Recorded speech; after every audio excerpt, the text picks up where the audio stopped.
Before we get started, just a quick note, spoiler alert. And we are adults, and I will try very hard not to use adult language, but this is the warning.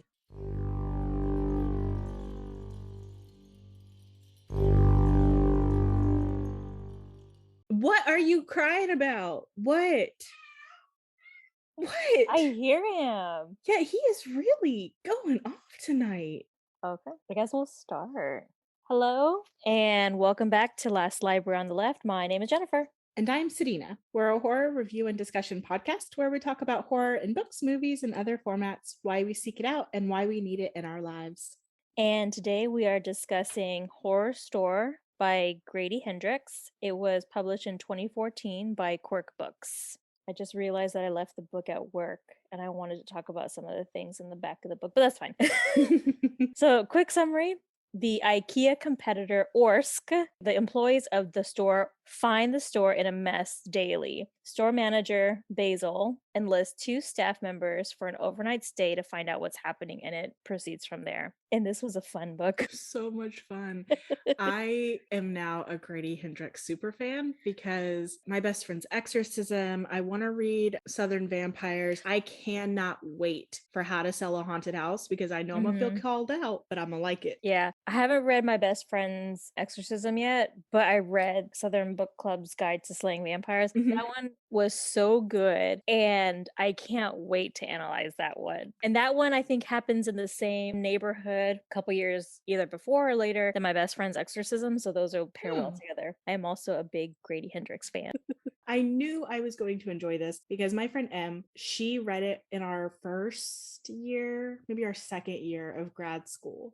And she carried it everywhere with her for the first few morning classes. And she kept raving about it. It was like, it's so great, blah, blah, blah. And I was like, man, I really got to read this. But I never did get around to reading it. I just knew it was something that was going to be, I knew it was going to be something I was going to enjoy. So I guess I didn't feel the pressure to read it because I knew I would like it. Yeah, this one, I remember when it first came out in the library, we couldn't keep it on the shelves. It never stayed on the shelves. Much like the Southern Book Club's Guide to Slaying Vampires, we couldn't keep that on the shelves either. That one had a very healthy request list, just as Horrorstör did. That's pretty cool because I think the Best Friend's Exorcism also had a pretty nice request list on it. Yeah, so I took it to work with me to read a couple pages because I told Sedina in pre-production that we've had a very busy couple weeks here at my library. So I've had to take any time I could to read. And one of my coworkers was like, why do you have the IKEA catalog there? I was like, look at the front cover just a little bit. Look at the picture frames. They're like, oh, that's not an IKEA catalog.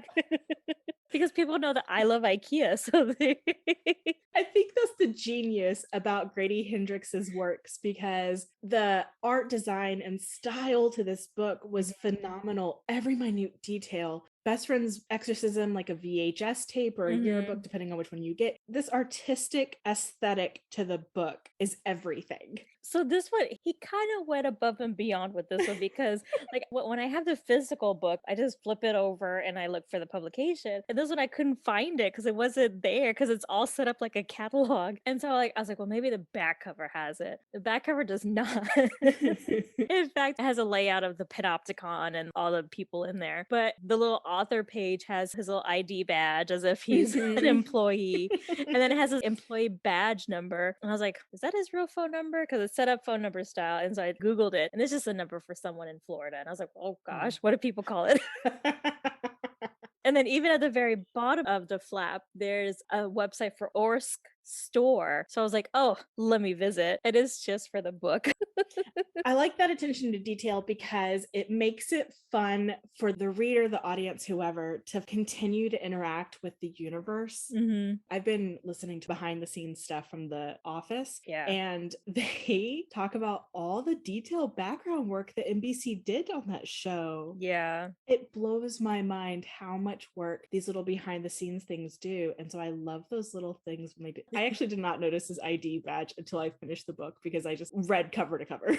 I don't know that I would have noticed it if I wasn't looking for the publication date, because I was like, it has to be out here somewhere. Maybe it was, I just didn't find it, but I enjoyed it because I had finished it. And then when I was writing up my notes, I was like, oh, I need this stuff. And so then it blew by another 2 hours while I was just looking at it cover to cover. It was so fun. So, okay, there were lots of things I appreciated about the style and the design of this book. One, the cover, your coworker thinking it was an IKEA catalog cracks me up because it does. And girl, I've had this book in my hands multiple times since Em read it in grad school. And it wasn't until I was reading it that I noticed that on the cover, it shows you the price of the piece of furniture, but what page to find it on. And I was like, oh, I didn't notice that. What? Like a fucking catalog. I was like, are you kidding me? That's hilarious because I didn't put that to. I mean, I saw the page numbers, but I didn't think to go and look because I was like, well, I don't even do that with regular catalogs. I think I was about halfway through because the catalog goes from a normal catalog to the prison catalog. But I went to the cover and I was looking at it and I was like, let me just drink in more of these details. And that was when I noticed it. And I was like, are you freaking kidding me, Grady Hendrix, sir? It was so good. It was so good. It was so good. Woo. Oh man, I really enjoyed it. And I told Sadina in pre-production, this is like the perfect combination of my type of campy horror and your psychological horror, like mixed in one. I really, I kept thinking like, oh, Sadina's gonna love this part. I really enjoyed this part. I know this. And you're not wrong because I pulled this book to pieces as soon as I noticed that he was going to go that in depth detail wise to this book.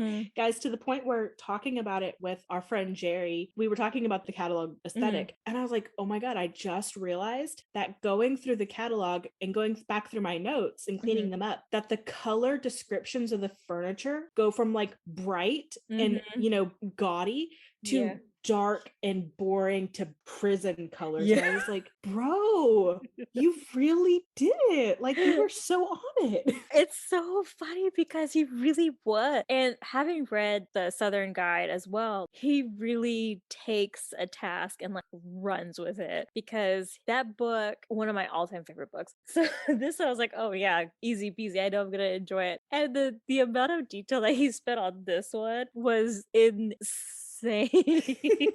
And kudos to his marketing team for like putting that together, his press team or publisher, whoever, I don't know, whoever did it, kudos to y'all too, because y'all did a fantastic job. They did. Okay, I guess we can stop gushing. Well, no, we're not going to stop because I still have my notes that will gush about this as we go. We should probably talk a bit more in depth about this story.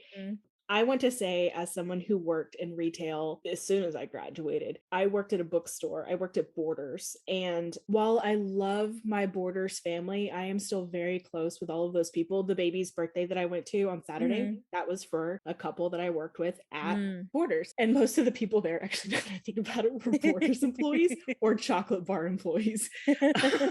But working in retail, there's like, the people can be so good and so chill and just people you grow so close to, but those jobs, y'all, they are torture on a human soul. They're exhaustive. Okay, there's trends that go around on TikTok where they're like, describe the first time someone mansplained your job to you in retail, and I was like, oh, I got it. Like, let me just tell you.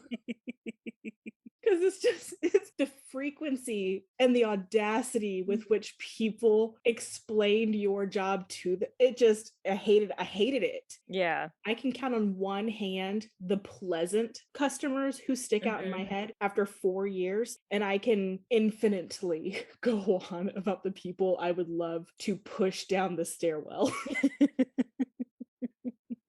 Thanks to my mom, I never had to work retail, so I don't have any. She was like, you're going to do anything but retail. Bless your mom, bless her, because it is a gauntlet of patience and self-hate and nihilism and ambivalence and just, I mean, everything. And that's the thing too, is that you go through these cycles of like getting to work miserable, but then like catching up with your friends and be like, oh, this isn't that bad. And then you go work an hour on the register and you're like, I'm gonna burn this whole fucking place to the ground. My mom worked retail and she was like, I did it for a little bit and that was it. Yeah, well, a paycheck's a paycheck. And that was something else about this book. Basil kind of pissed me off when he said some shit about how, like, you can't just treat it like a job, it's work and da-da-da. And I was like, yeah, it's a job and it's just work. It's not a career. Like, bro, you need to calm down. I kept saying, like, Basil, you're talking about a career. You're not, like, no, friend, this is not In my head, I kept hearing Basil pronounced as Basel, the European way, because we have a friend of the library. She's British. I kept hearing her say his name. And the only reason was because she always asked me what a basil plants. And I was like, sure. Yeah, every year I want one. Oh, wow. That she asks you if you want basil plants, and she asks me if I want more mannequin heads. There's a disconnect there. Yeah. Okay. Anyway, so our main character is Amy, and Amy is every retail worker at one point, whether or not you like your job. Basil is the boss. He's the assistant manager. There's the general manager, which you only like see briefly. Yeah. And then there's Ruth Ann, who is like the career person, like Basil, but she'll never move up. She's just kind of, I think she works the registers. Yeah. She must have gotten this job in her late teens, early 20s, and was just like, cool, this is it. I ain't got no family. I ain't having kids. Like, this is my life now. And then she just kind of let it bleed into her life, which is, ugh. Sorry, not to be offensive, guys. I get it. I get the grind. If like that's what you're doing, that's what you do. But whew, y'all do not make a career out of retail on the floor level. It is not worth your soul or your youth. And then there was Matt and Trinity. Yeah. Who I have one note about Matt and Trinity. Okay, so because you never worked retail, you may know this as like a stereotype, but I'm here to confirm everybody in retail and food service more than once. You make your rounds, especially if you ain't a seasonal worker. And even more so if you work the warehouse or the kitchen. Y'all know how it is. Matt and Trinity were exhausting, but there was one point I was reading their interaction with Basil, and I was like, these two are so exhausting. I don't know how Basil does it, because I haven't been a manager in retail for years now, and I want to fire them. Like, they are they are draining the life out of me. Oh my God. I was so annoyed with both of them. Yes. So I wrote no notes on either of them because they really bothered the hell out of me. They bothered me. Amy bothered me at times. She was really frustrating. Ruth Ann was really frustrating in the beginning. And Basil was so unlikable. It's a wonder I kept reading. Well, Basil got on my nerves up until now. I do have this written down because I was taking some real harsh notes about Basil until Ruth Ann described it perfectly, where I was like, well, damn, now maybe like, because Ruth Ann defends Basil. There it is. Oh yeah, when she's yelling at Amy. Yeah, she's yelling at Amy because she doesn't think that Amy takes her job seriously, which she doesn't, but Ruth Ann takes it way too seriously, so does Basil. And I was writing some shit talk about Basil up until Ruth Ann says that some people get church, some people get AA, others get gangs. Basil got Orsk. And I was like, fine. Yeah, I mean, it makes a lot of sense because I was that girl. I started at the library when I was 18. I was still in high school and I never left. I did do other things part-time outside of my full-time job at the library, but nothing ever stuck as much as the library. But it ended up becoming like a calling. Yeah. I mean, that's because librarianship is a career, you know? It's not a job or work. I mean, it can be work, but it's a career. Yeah, it was work until it became a career. And so, 20 years later, here I am. That's because all you need is that one patron that you see change their life because of something you did, like something so small and part of your job, and it redirects their course or it like reframes everything for them. And you're like, wow, I did that. Yeah, for me, there was a nonverbal child who used to go to story time, and he was nonverbal for years. And then I would say it was within a 6 to 9 month period, he would growl at me. And then at one point he said, hi. And that was it. Mind you, I did not do story times. I was just behind the customer service desk, just, hi, I can check out your books for you. You like lions? Here's a lion book, you know? So he went from nonverbal to growling to hi. That is so important. It's so sweet. Yeah. Okay, back to the book. Yeah. One of the things that I really liked, but I didn't write down all of them, was how Grady Hendrix ended a chapter. I felt like he always put really important sentences at the end. And So I only wrote the first one because I was like, that was a great one. Is it the one with Amy falling asleep in her car? It was when she was, well, actually, she's talking about that and like her cup spills on her. And then she's like going into the office and the quote reads, "Tonight will be her final shift." Yes, that was the same one I wrote Yeah. down. And I was like, oh, hell yes. It's about to get crazy in here. And I wrote, oh, she's obviously the final girl because she's sort of kick ass in a way. And I was like, oh, yeah, we're going to see her at the end. It's her final shift, but not in the way that he wants you to think it is. Right. Yeah. Because not only did he end with, but she didn't have to worry, ... tonight would be her final shift. But the immediate next page is a job flyer titled, "It's not just a job, it's the rest of your life." Yeah. And I was like, they are really trying to get you in a headspace. Very B horror movie of them. I truly loved it. There was one thing about Amy that I thought was a little weird, because for as much as she pushes back about Orsk and Basil and all that, she gets a group of new trainees and she takes them around the showroom floor and everything like that. And the little speech that she gave to them sounded so, I mean, it was very clearly from the Orsk manual. Right. But it sounded so culty. And I was like, ew. Yes. Like that. I didn't like it either, but I kept thinking like, oh no, because for some reason it had to have been something in the book that I read. And so in the beginning they talk about the return policy and all this stuff, and I read it from top to bottom, and I was like, well, what in the hell? Like, because it made me think like I need to go back and read the IKEA policy as it does say, because it sounded very cult-like. It did. The terminology that he used was like, Orsk is the best, and you'll never want anything else. And I was like, whoa. Yeah, it sounded like she was indoctrinating these trainees. Yeah. Which didn't mesh with the way that she treated her job. No. And I was like, wait, is she brain? I didn't like it. Yeah, it was the wrong way. Yeah, and she did such a good job too at the tour. I was like, Yeah. Okay. It I was really know. weird. And then when there was a point where she's talking about wanting to move up within the organization and she took a test and Basil is encouraging her, and I was like, what?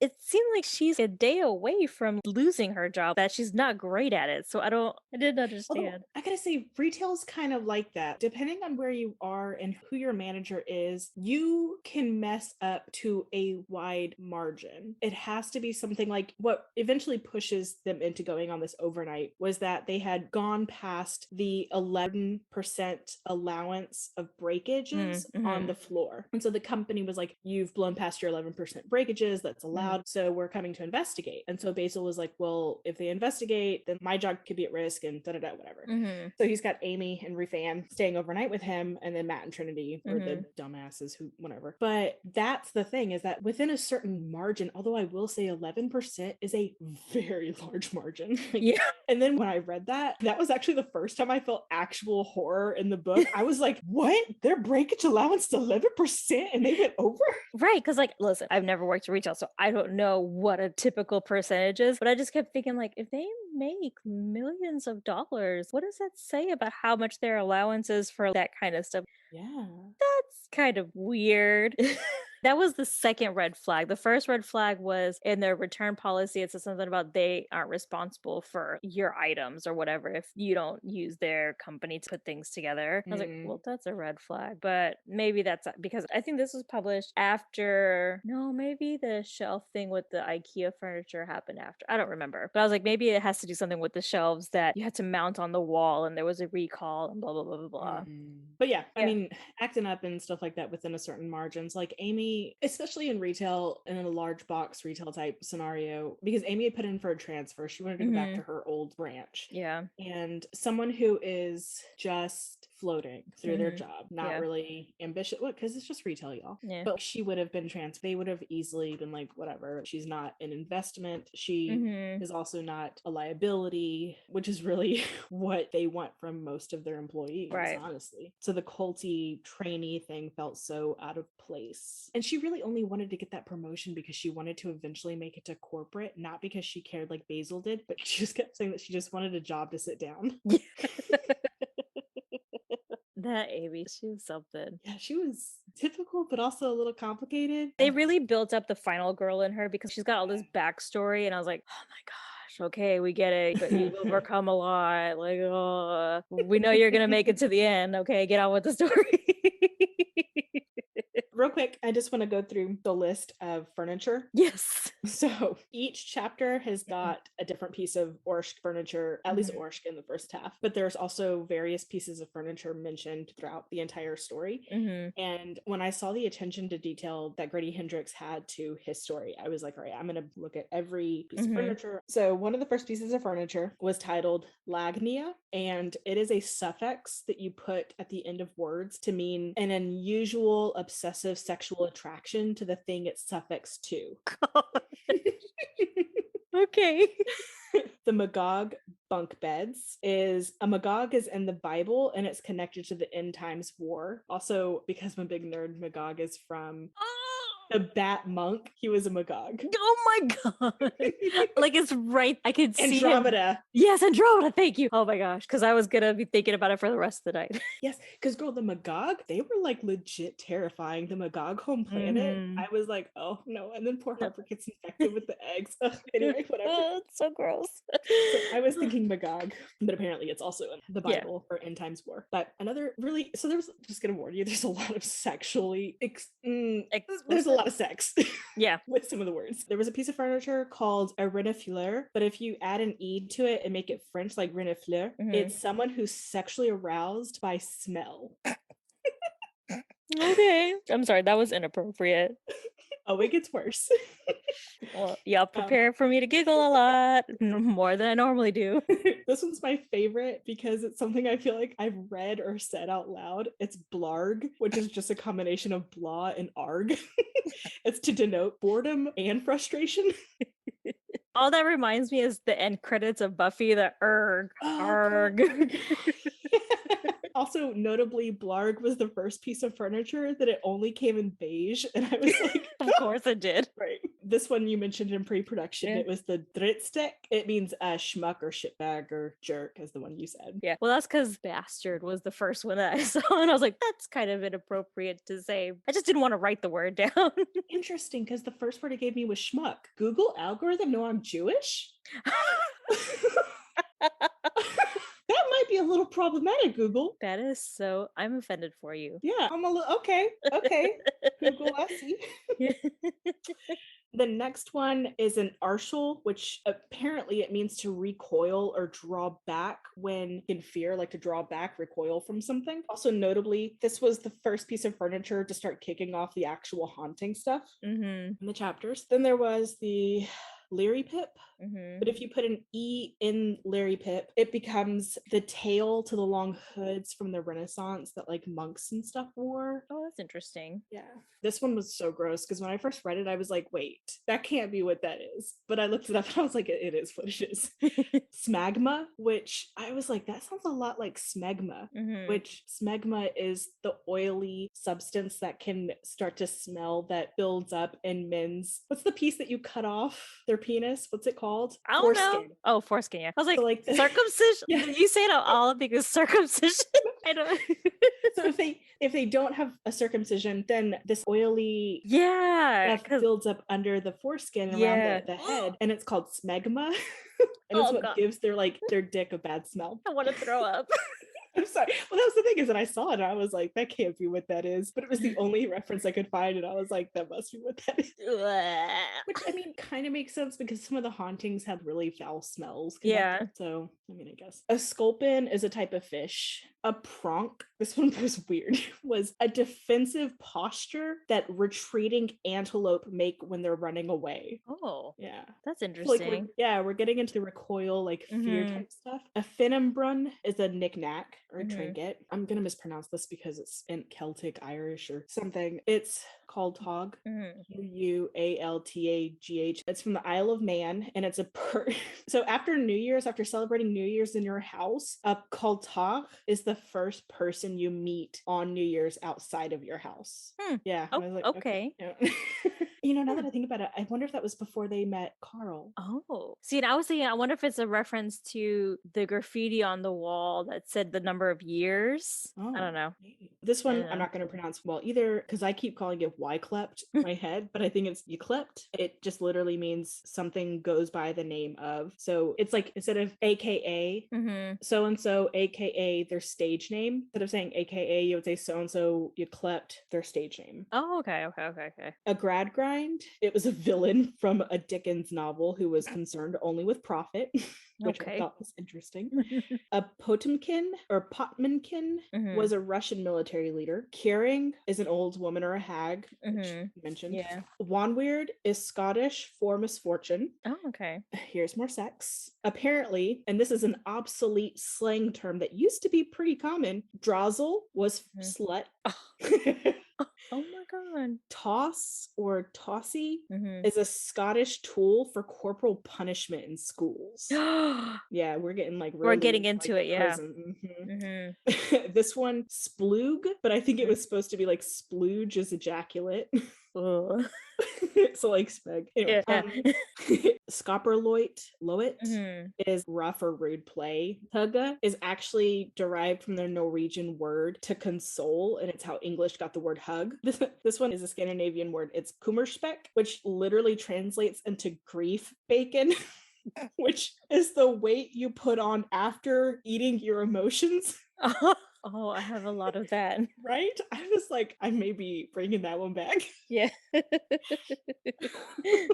And this one I thought was interesting because it came right when they thought they were escaping the maze when they first went into the beehive. It's called Petrichor, and Petrichor is the smell of fresh rain, earth, grass. It's connected to like being a very pleasant, fresh smell. This one was it's Carezza. It just means gentle sex. So like instead of, I guess, rough sex, it's just gentle sex. Like making love. It's the like romantic way.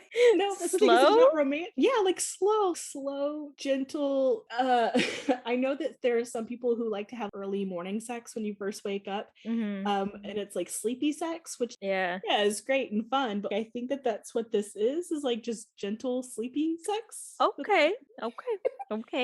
Skopsy is a sect of the Russian Orthodox Christian Church that they quote unquote fixed sexual desire within their orthodoxy with castration and mastectomy. A witteful is an industrious, hardworking man that doesn't complain. Ooh, that one is. I'm surprised that one wasn't early on. Right? I know all the sex ones kind of like freaked me out a little bit because you don't get to see the prison intake record for quite some time. Yeah. And there was one person that was listed as having sexual promiscuity or hanging out with women that were prostitutes or whatever. So there was a lot of sex things that I thought were like a little, they didn't make much sense outside of that one record. Right. And the last one is the funniest one. It's Gurney, which was the gurney at the very end that they had the EMTs take them out on. Yeah. I even like the way he wrote epilogue to make it look like it was a piece of furniture too. That was funny. That's a lot of really interesting words. And that's not even all of the words, the furniture that's in there. Because some of them I looked up and they didn't mean anything. Nothing came up. So, wow. Yeah. I only wrote down the ones I could find actual. Yeah. That was so crazy. But I'm definitely taking, what was it for grief bacon? I'm taking Kummerspek. Kummerspek season is coming up, y'all. Kummerspek season. That's me 24/7. Oh my gosh. And see, so for me, I saw the words and I was like, oh my gosh, these IKEA words are gonna like really mess with me. And then we got to arsehole and I was like, is he just trying to shorten it to asshole? And that's why I had them in my mind. I was like, what is it? And then as you go through each chapter, it goes from this furniture is great to like lie on and have your day and blah, blah, blah, blah, to like the torture devices. And I'm like, oh my gosh. Yeah, it goes from being the Orsk catalog to the prison torture devices that Warden Josiah Worth. I think he even created some of them himself because he was bragging about one of them. Yeah, so creepy. So the book starts with the overnight stay. Trinity and Matt are there, and they're trying to ghost hunt because they want to be the next Ghost Adventures team. Except they want to be on Bravo. Yeah, she kept saying, "Quit talking about whatever network it was. Yeah. She was like, no, not that one, Bravo. So Matt was a quintessential man that was liking what Trinity liked just so he could get in her pants. But he named all of the devices, or was it Trinity that named all of the devices? Because I think it was him that was naming them. I think he named all the devices, but something I found interesting about Matt, I actually wrote it down here, that Matt and Trinity are beyond dippy. And I was like, okay, probably just Trinity, because Matt is actually pretty level-headed. He talks about the perceptions of reality and how the mind interprets information to excuse or explain ghost sightings. And these are things that I've looked into as well because neuroscience fascinates me. So there's temporal lobe seizures, sleep paralysis, pareidolia, which I think I said that wrong. He also explains the old assumption that architecture could be used to influence a space and the inhabitants' minds and lives, sacred geometry, the Panopticon and its prisons, menial and repetitive tasks is disorienting in design structures. He even talked about the Gruen transfer, which is a sense of confusion and geographic despair that keeps you disoriented. And I think he even talked about the theory that higher numbers of ghost sightings occur around power lines. Yeah, because he talked about the electromagnetic fields and stuff. So I think that's why he was talking about all the equipment. I think that it like vibed with his scientific mind. Because yeah, it was around that specific when he's taking it out and he's like telling people, be careful with it. But I love that he named them after famous people in ghost hunting. Like, he did. And like I don't watch any of those shows, so it's only because of a couple of the podcasts I listen to that I know who the Warrens are.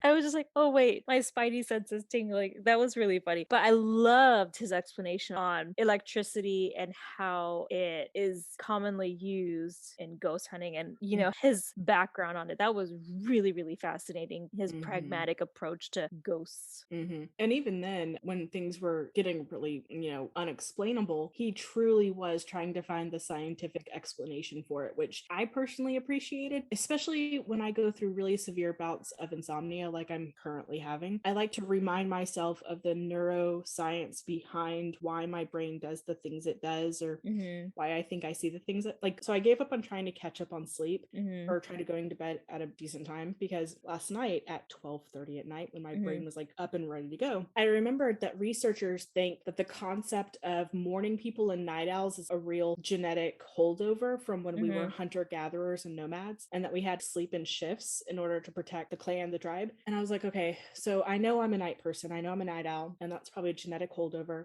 And then I was like, maybe that's why it's getting worse with the loss of sunlight. Now that there's more nighttime, my nighttime night owl is like, you have to be awake longer to protect the homestead. Y'all, I can't start to fall asleep until well after 1 o'clock in the morning right now, and I'm up 3 or 4 times a night. My brain is like, you have to be awake, you have to be up and doing something. Yeah. And it's exhausting. I can only imagine. I mean, the time change usually messes me up because normally I wake up at 5, so now I'm waking up 4, and it's just a matter of adjusting. By the time I'm adjusted, the time will change again and it'll be an issue. But I couldn't imagine dealing with that. I just can't sleep. Yeah, no. So I really appreciated that with Matt, that he brought that kind of, you're right, that part of the story that I really enjoy. Yeah. To the forefront. I don't want to admit it, but I'm Matt. I have a question for you, because when he talked about the Panopticon, I was like, that is familiar. I know that. And I Wikipedia'd it. How do I know this? Is this from a podcast that we both listen to? It is. I was wondering if you would notice that. So M. Schultz did a thing, yes. Okay. On it was actually the episode, I think, mispronouncing the old spelling of jail, Gaol. Oh, yes. Okay. About the circular prison. Yeah. That was the episode I think you're thinking of. Because I was like, oh my gosh, I know that I've heard it somewhere. And I was like, maybe it was lore. And so I went on, and that's why we drink. That's the one that we really bonded over. And I just did a Control F to find Panopticon, and that was not there. But now I'm realizing that's why, because it was the Joel or Jowl or whatever it was that they said. Yep. Okay. I wrote it, I was like, I have to ask Sedina. Yep, that was the one, because I made a mental note too that I was wondering if you would pick up on it. Yeah, that's the only difficult word I wrote, because I was like, wait, I know that word, I know it from somewhere. It was from an episode a while back. Right, yeah, it was from a long episode, which now I gotta go back and re-listen to all the episodes and refresh my brain. I also wrote down about the Gruen transfer, and I was like, oh, because Ruth Ann talks about getting lost and never going back to the showroom again, and I was like, Poor Ruth Ann. And if you've ever been inside of an IKEA, I know a lot of people who they've gone once and they're like, I can't handle that store. I got lost and I couldn't figure my way out. And I was like, yes, that happened to me the first time, but the deals were so good. Like I couldn't help myself. So that's why I go back. That's hilarious. I never had that problem with IKEA or really much of anything. I very rarely get turned around geographically. My dad apparently had a really uncanny ability to orient himself wherever he was. My mom would tell me stories about when they would go hunting together that he never had a compass. He never spoke out loud landmarks or anything. And that they would just kind of, in my mom's point of view, they would blindly go into the forest. He would hunt things that she never even saw. She was like, he would kill wild boars she never saw or heard in the brush. And then they would just come back out. And she was like, I didn't understand what was happening. So I would like to think part of that was, and this is probably a problematic thing to say, but I would like to hope that that was part of just my dad's like native, you know, and not the fact that he was a psychopath. Because it makes me feel better. I hope for your sake it's part of his native heritage as well. And not the psychopath heritage. Thank you. I appreciate it. I hear that story and I'm like, wow. And then I put it into the context of the rest of his life and I was like, I hate it. He was a menace. Anyway, sorry. Oh, it's too funny. Real quick, before we see Matt and Trinity, Basil's like, we should split up. And I remember thinking, I thought about you because I was like, don't split up. It's like Jennifer's taught me there are tropes to these like slasher things. Splitting up is wrong. And I, in my notes, I put, it's a clear nope trope. Yep. Yeah, it is a clear nope trope. Basil, you dummy. Right?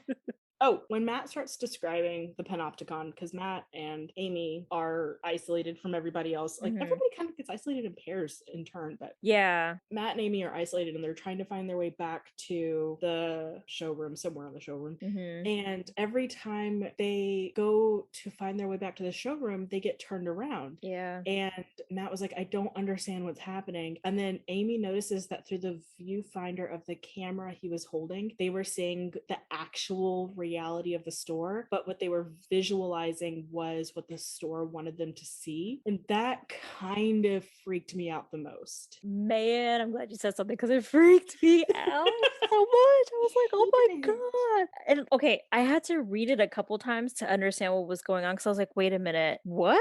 Yes. And then when I finally understood the store was manipulating them, I was like, oh my God, that's not good. That's not good. We haven't touched on any horror yet. I mean, for the most part, it's been kind of like, oh, was the ceiling like that? I didn't see it like that before. Oh, there's a marking on the bathroom wall. And so you just think it's sort of someone just kind of inside, kind of terrorizing the place. You don't really, because that's what I thought. I was like, oh, it's just some guy messing with them and they think it's haunted. I was like, oh no, it's really haunted. Yeah, because it wasn't just the store messing with their visual perception, but if they followed the viewfinder and the viewfinder showed them a clear path, but in front of them they saw a bed, they had to physically crawl over the bed. And I was like, that's messing with your head on more than one perception level. And I fucking hated it. Me too. Okay, I don't watch those ghost hunting shows. I don't care for them because of that disorienting ideal. And so I don't like it. Which, not to say, I'm not going to say because I don't want to ruin it for anyone who hasn't gone to the show, but I can't watch those shows because I myself get very disoriented. So I just can't watch them. And like, after the show, I was like, I'm just going to go home and watch Disney movies and just listen to Disney music. If you're wondering what show, and Jennifer's talking about, we went to go see And That's Why We Drink Live here in Houston right before the pandemic. So highly recommend if you haven't got your tickets. They're going back on the road. But I was so disoriented after that show, and I was like, I just gotta listen to some good stuff and like watch some good stuff and have some good wholesome content before I go to sleep. So when this came into play, I was like, oh hell no. Yeah, I had to reread it a couple of times too because I was trying to understand the idea that what they saw on the viewfinder was different than the physical reality of what they saw. and it really messed with me, because when I had custody of my sister, I was going on even less sleep than I usually did. Back then, guys, I used to get 20 hours a week. Oh of my sleep, God. and that's it. And I had even less sleep a week with having her. And so my perceptions of reality, I started having audible hallucinations were pretty common after a few months. And I just got to the point where, like, unless I saw the person physically in front of me talking to me, I ignored someone calling my name, or I ignored voices that I couldn't see, like in my periphery or whatever. And that whole experience in the book, I was just like, no. It was a whole lot of hell no. And in fact, I actually put it down for a bit, and then we had initially talked about covering another book with short stories in it, and so I went and I read those because I was like, I can't handle this right now. Which that speaks to Grady Hendrix's writing, right? Because like, to make both of us reread that and be so disoriented from it, just like you said, reading words on a paper. Yeah. Oh, so good. Oh, so Ruth Ann, for the most part, everybody knows a Ruth Ann, especially if you've worked in retail. Like, Yeah. everybody knows a Ruth Ann. Yeah, she reminded me of our old coworker, Dee. Ruth Ann was like Dee. I was like, oh my gosh, she's so sweet. Yeah, I could see that. I didn't know for her for as long, but yes, I can see that. Yeah. But there was one thing that really annoyed me with her, and that was Ruth Ann's concern about losing her job is like valid. I get it, because we live in a capitalist America, and like, if you don't work, you don't eat. But ain't no retail job worth putting over your safety. Right? I was like, girl, are you willing to die for Orsh? Because they don't care if you die, okay? No. Like, they'll Which replace you real quick. Yes, which we reaffirmed at the end of the book. They don't give a shit about you. No. Girl. Oh, and then she has this whole speech, and I wrote it down because I was like, no. So Ruth Ann is going off on Amy because she's like, you disrespect Basil, you disrespect your job, you don't take it seriously, blah, blah, blah. And she yells at Amy, 13 and angry is a long way back in your rearview mirror. You need to buckle up because it is time to toe the line and act like a grown-up woman. Having a job is all about doing things you don't want to do. That's why they pay you money for it. Life doesn't care what you want. Other people don't care what you want. And I was like, no. Yeah. No, that's why you're a registered person in your 40s from the day you like graduated high school. Because you have that mindset. Because I kept thinking, like, no, there's other, if you don't like your job and there's no, like, yes, there is buckle up and toe the line for some things, don't get me wrong. But you spend most of your time at your daily job. So why can't it be something you enjoy? I'm sorry. I have not been at the same place for 20 plus years because it was just a job. It's always been more to me. I was just like, girl, like, you don't know. I have worked myself to literal exhaustion for the times that I've had to do it in my life. But there are certain things I won't do. Even I, who hold myself in very little regard, will not go to a certain extreme for a job that does not care about me. Yep. It made me sad, but it made me frustrated with her because it also sounds like the same rhetoric of a certain generation who lived in a time where their money bought them more. Right, because she renovated her whole kitchen. How are you doing this on a cashier's salary? Because, like, I don't feel like you're getting paid that much. Because at best, minimum wage. At best. But if she's been doing it for 30 years, then she's been rising with inflation. That woman is probably making bank, even as a cashier. Because even in retail, they will, for the most part, like, depending on what job you're at, because I have known cashiers like that at Borders who supported themselves for decades on a cashier job. But that's because they started in like the 70s. Yeah. When the dollar bought them more. But do not tell that to a 20-something and be like, shut up and do your job. Like, nah, man, because the money does not buy what it used to. It does not, yeah. So I got frustrated with her. I was like, look, you need to, okay, boomer, shut up.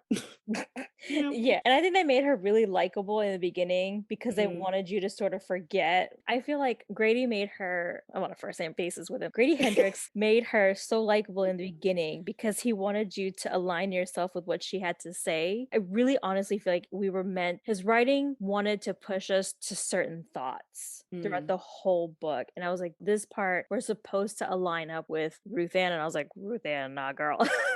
Right. Nah. In fact, I think it was shortly after that I was kind of like no longer buying into Ruth Ann's perception.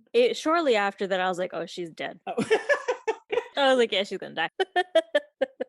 You weren't wrong. Which I guess, like, yeah, it really does pay off that you really like the campy tropes and stuff. Because like some of those things really do take me by surprise. I have to think about them in the mindset that you do. Yeah, because at one point she's talking about some of the bad things she's done. I was like, oh yeah, she's dead. She's gonna go, and she's gonna be the first one to go because he made her likable.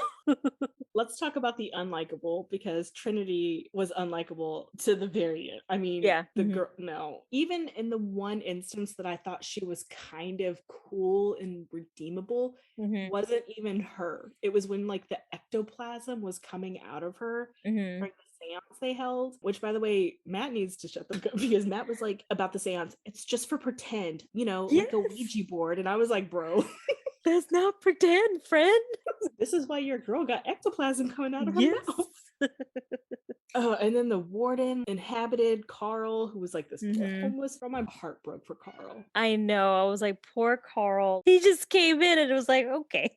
Yeah, just trying to like not be out on the cold streets, because this was Ohio. He was homeless and trying to get his shit together, and it was too late to go to the shelter, and then he gets possessed by this bananas crazy warden. Ugh, just slits his own throat, which was terrible. One other thing that kind of freaked me out, quote wise, was when the reality between Orsk and the beehive kind of disappeared, and there was that hallway into the beehive. And Basil was like, we have to go in there. It's the way out. And Amy was like, it's not the way out. It's the way in. And I was like, no, thank you.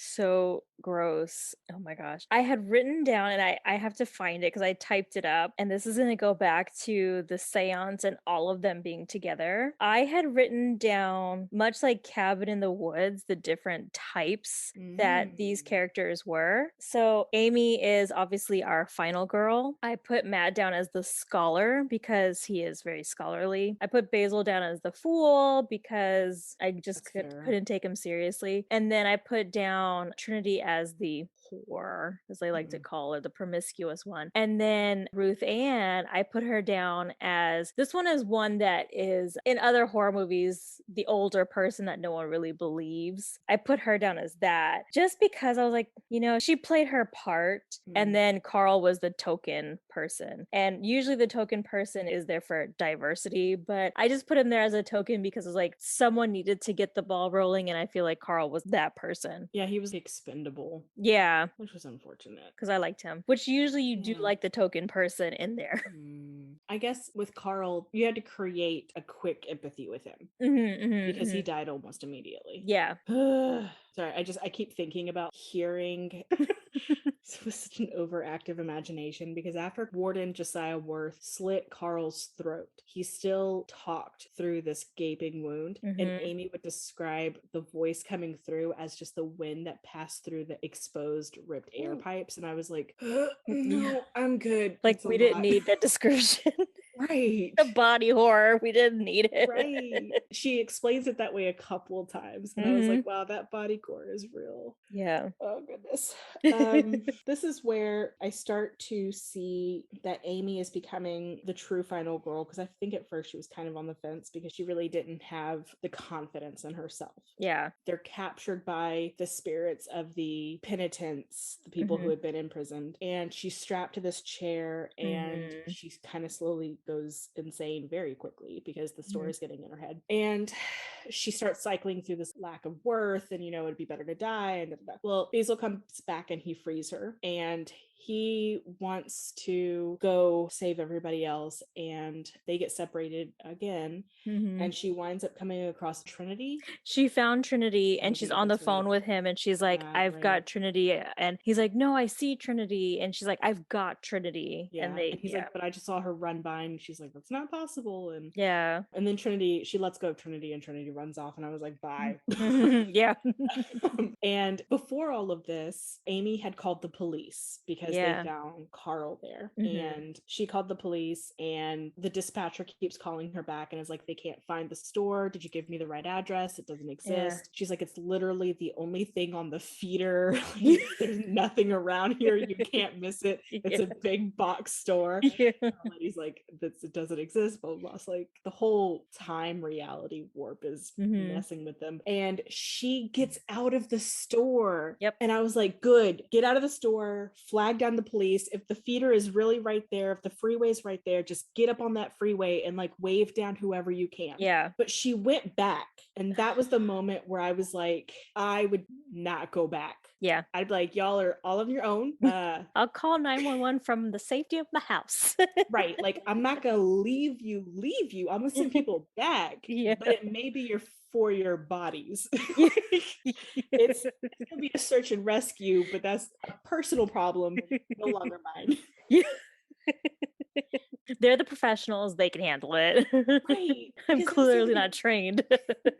Which Basil kept saying was untrue. He was like, this is my responsibility. I was trained for this. And I was like, bro, you were not trained for this. No, you were. I know. He was like, this is something that I was trained for, and this, I know how to deal with it. I'm like, you know how to deal with ghosts? Like, you know how to deal with a haunted store, my friend? How? Again, the fool. Yes. But like, there's specifically manager training on how to deal with warped reality and the parallel realities coexisting. That's a thing y'all went through, because like that's impressive. Was it in chapter 4 of the handbook? Right. Is that really why Amy failed the test? Because, like, it started getting into like, if reality warps in this way. It's just insane. It was crazy. So I wouldn't have gone back. I just been like, well, this is now a terrible story I die with, and I take to my grave. No, this is the book I write that turns into a horror movie that I get paid for. Thanks. Right. Oh, it was a lot. It was a lot.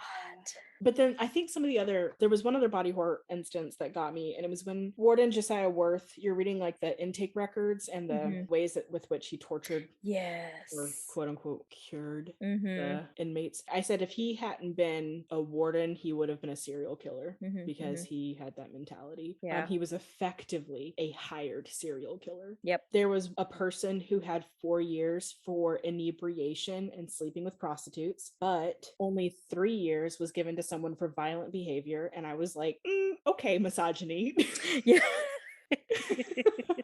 There was a guy who his punishment was to turn a crank that didn't do anything for 10,000 times a day. And when he lost his thumbs, the warden cut off his thumbs for his health. And then he just kept going. And I was like, this is really deeply upsetting because it sounds like it could be hyperbolic, but we know it's not.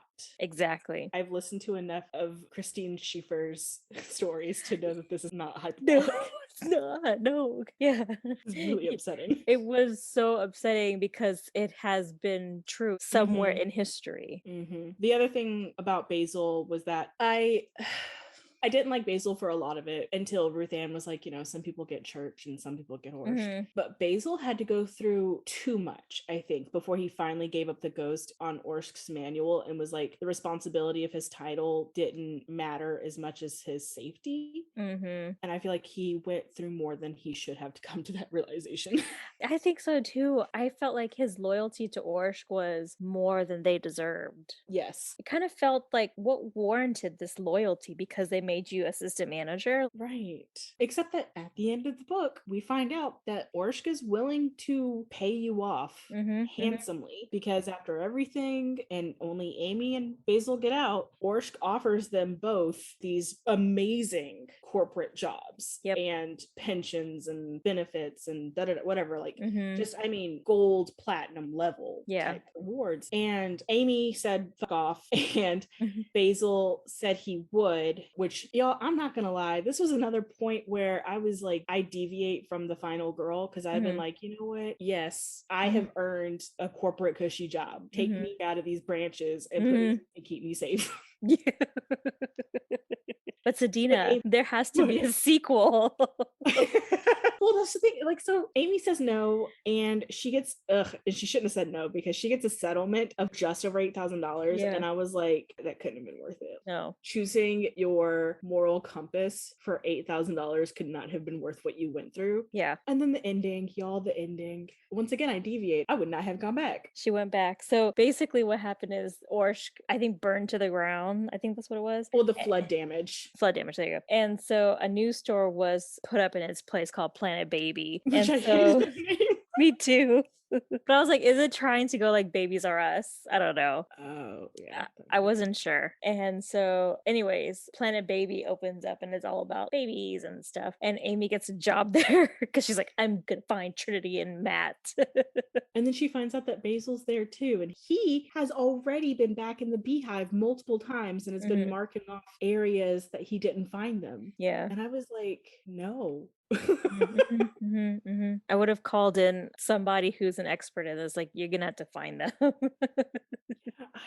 I do like that character growth, and I do like that ending. It was so good and so rewarding, but on a practical, personal level, I'd either would have taken that cushy ass job and hoped that their corporate offices were not also haunted. Because did you see at the very back of the book? Yeah, they were talking about it happening again at a New York office, and I was like, Orsh, why are you doing this? Yeah. So let's talk about the end of the book, because that's where most of my notes came from. So after they end the book, next you get some coupons for Planet Baby, and then the next page is like 24-hour sale. So basically they're going to keep the store open overnight, so the sequel is coming because the beehive is going to come back. And then they have their acknowledgements, and I was like, oh, it's his acknowledgements page. And so I was like, oh yeah, these are people, right? But no, that's not it. Because so they acknowledge others for appropriate staffing when there's a staffing shortage. They're acknowledging their new partnership with a law enforcement liaison. And I was like, well, that's sus. And they're also acknowledging others for assisting with a recent HR crisis. And these are in several locations throughout, right? And then the very last note is they're asking for information for a missing staff member named Amanda Cohen in the North York location. I was like, things are happening at all of their locations. It's like, why? It gave me, so I know you've watched Buffy, but did you ever watch Angel? No. Okay, so Angel, there's this corporate law firm, and their whole shtick is that they are Wolf, Ram, and Hart. And it's spelled Wolfram and Hart, H-A-R-T, but they're like ancients. They have been manipulating the field for millennia, and now they're doing it as a law firm. And it makes me think about, once again, the sacred geometry. And I was like, oh my God, is Orsh like Wolfram and Hart, where they're building specifically, like they're trying to summon something on a larger, or they're trying to like channel energy? And I started to like really, I was like, I need to know more. Yeah, I was like, where's the sequel? This was published in 2014. Give us the sequel, sir. Yes. Oh, I cannot wait for How to Sell a Haunted House. Oh my God. Yeah, it's going to be good. Anything that he does. Yes. Okay. So now the book, all of our notes or whatever. So as I was reading this, and I'm sorry, I know I've talked like a lot in this episode, but that's it was okay. because I connected a lot with this book. This one was so fun. I mean, y'all know me. If I'm enjoying it, there's not a lot of notes being taken. I really made an effort when we first started the podcast to take notes while I was consuming, but I'm like, no. I'll go back and I'll write stuff. Which is so funny because I do the opposite. I like really stop, take notes, think about it. Like, no, so different. I just like, I gotta read more. I gotta read more. It's so funny. Oh my God. Well, one of the things I did while I was reading this book was that it reminded me so much of the Borders that I worked at that had some weird, spooky things happen. And I started texting some of my old coworkers, and I was like, guys, I know we all have stories from when we worked at Borders together. Send me the stories you remember. So I'm going to start with the ones, how they affected me from like, I didn't experience them to my favorite. So the first one that I never experienced this, but everybody who worked in cafe or who worked at register had this problem. They heard voices in the stairwell constantly. So our stairwell was one of those types of stairwells that turned around on itself, and you only saw half of it. And there was an elevator that went up between the floors. And so they would hear voices coming down the stairwell or going up the stairwell, but you could see it. It had a direct line of sight from cafe or register, and there was no one there. Register people, they heard kids playing in the kids department, which was behind the stairwell in the elevator. No, you better shut up. And the books would go off on their own, like the sound books. They would start singing randomly after hours when you were counting down the till. And this one time, me and one of the other managers were putting up the Christmas displays, and she was on the first floor, I was on the second floor, and we were trying to cover, God, y'all, this was a massive store. This was the one in Meyerland that's now a doctor's office, a clinic. It sounds so huge, because I'm like, my Borders was not that big. No, ours was 2 stories. It was in part of of old Meyerland. It was massive. And it was our job. We each took a floor because we wanted to get out of there.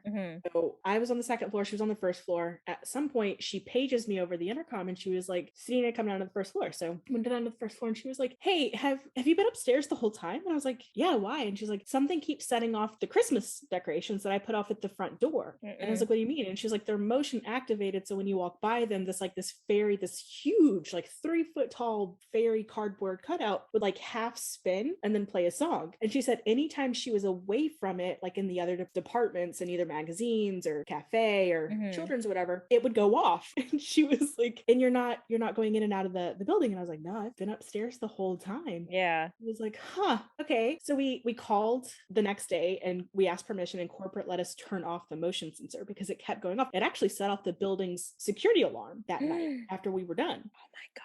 It would just start turning on its own and singing. So we turned off that fairy, never turned it back on. Yeah. And another thing that would happen sometimes, there was this, so when you got off the stairs, kind of to your left at a diagonal was the employee office and the break room. But the aisle to walk down was where the mystery books were. So we went down the mystery book aisle to get to the office. One day and we had cameras pointing at all the like key entry points and stuff, including the office. And one day I had my back to the mystery aisle, organizing audiobooks, and a book hit me in the back of the head. Oh my God.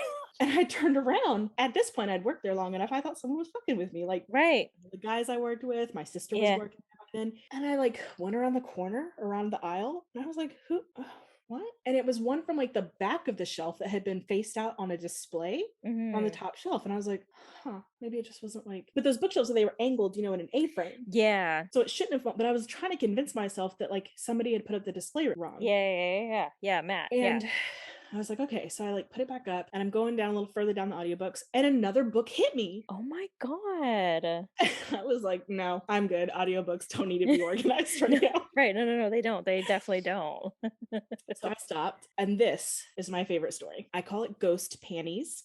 So one night I closed, and I remember this night super well because it was me, some of the warehouse guys who very rarely closed. They were usually morning shift. And we walked down that mystery aisle out of the office doors. They walked like ducklings behind me. And we talked, about the day, about our plans for the night, went down the stairs, left. And I even remember that night driving by the door and having a weird feeling about the door and getting out of the car and like double checking and making sure I locked the door. And the alarm was set. I was like, all right, cool. So drove home me and my sister. And the next day I go in for an afternoon shift. I get there and my other manager, Jerry, is waiting at the door for me. And I'm like, hey, Jerry Bear, what's up? Yeah. And he was like, when you left last night, was anything weird? And I was like, no, why? But I start panicking. I can't lose this job. I have a child that I have to take care of. Yeah. I double checked that door. What could have happened? And I was like, why? What happened? And he was like, you're sure? Like nothing out of the ordinary. Nobody said anything. And I was like, no, but you're freaking me out. Right. Yeah. Like, all right, come with me. So we go up to the office, into the security room, and I'm like, I'm getting fired. I'm losing my job. He's going to show me something on the security cam, and I don't know. So he plays the security camera, and it shows me walking my little line of duckling employees down the aisle, down the stairs, and then we are out of sight. And he pauses the frames, and he's like, when you guys left, nobody said anything. There was like no laughing, nobody dropped anything, nothing. Right? And I was like, no, why? What is going on? And he was like, all right, let's just wait. Oh so no, I don't want you to talk anymore. I'm scared.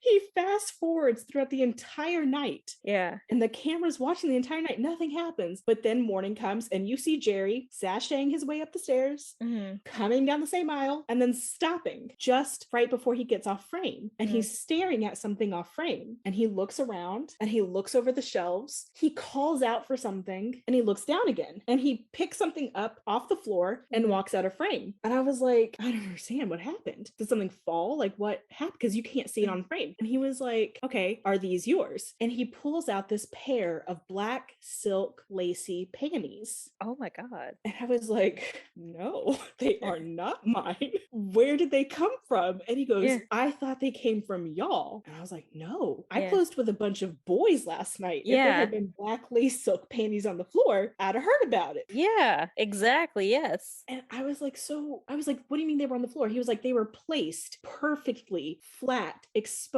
on the floor, not crumpled like they fell out of something, but like displayed flat on the floor. And like merch. Like merch. I was like, oh no. Nope, That was not us. And then I was like, what? And so like we replayed it again and again. It's blank air the entire time. There's nobody there. Nothing comes in and out of frame. My people didn't notice it on the way out. Yeah. He noticed it on the way in. And I, to this day, have no clue how those black lacy silk panties got on the floor.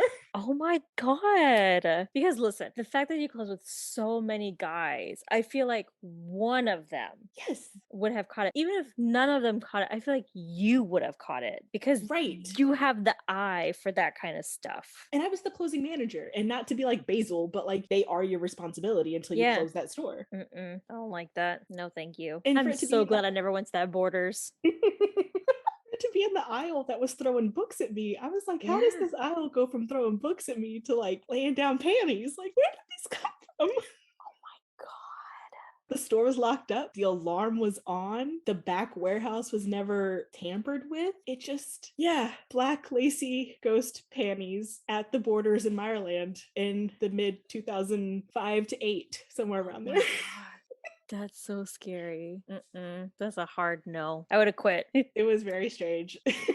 I had a roommate once who had a theory, which I'll tell you off air because I don't like it. And so I actually prefer that it may be ghost panties. But if anybody's curious about my old roommate's theory, I'll tell y'all too, but I'm not going to record it now because it's a lot and we have a lot of recorded already. Yeah, we've gone pretty far. Oh my gosh, that is insane. Yeah, that's why I loved this book. And that's why I talk so much, because this book was definitely an extreme version of my retail experience. Luckily, my retail experience was sexier, which is weird now that I think about it, because he had all those sex phrases in his. Right? Huh, what is that about? Grady Hendrix, did you work at the Borders in right, like did y'all work together? Is Grady Hendrix a stage name that we don't know about? Like, is it wait, what was the word? The word for AKA? Oh, Wyclipped? Is it a Wyclipped? Is Grady Hendrix a Wyclipped? Oh, that's funny. Well, we hope you guys enjoyed this episode, because I'd been dying to tell those ghost stories, especially ghost panties. It's like my favorite story. That's hilarious. Oh my gosh. I love it. I hate it, but I love it. Yeah, because like there's a part of you that visually you're like, but there's camera proof technology, which like, again, the camera in the book, there's proof that nothing happened. But then where did the panties come from? And they were held out in front of me like they existed. My God, I wish that I could review that footage now. I want to look at it. Girl, I've replayed it many times in my head because Jerry had a specific sachet to his walk. And I remember like still being afraid that I was going to get fired because something had happened. Yeah. And then for it to be panties of all things, I was like, this has to be a joke. Like Jerry has to be fucking with me. He has to be. Oh my God. I don't like it one bit. I'm gonna tell you, you're gonna hate it more when you hear my roommate's theory. Oh my God, okay. Well, I want to hear the story, so we're gonna have to go, guys. Yeah, sorry. Bye. We'll see y'all later. Bye.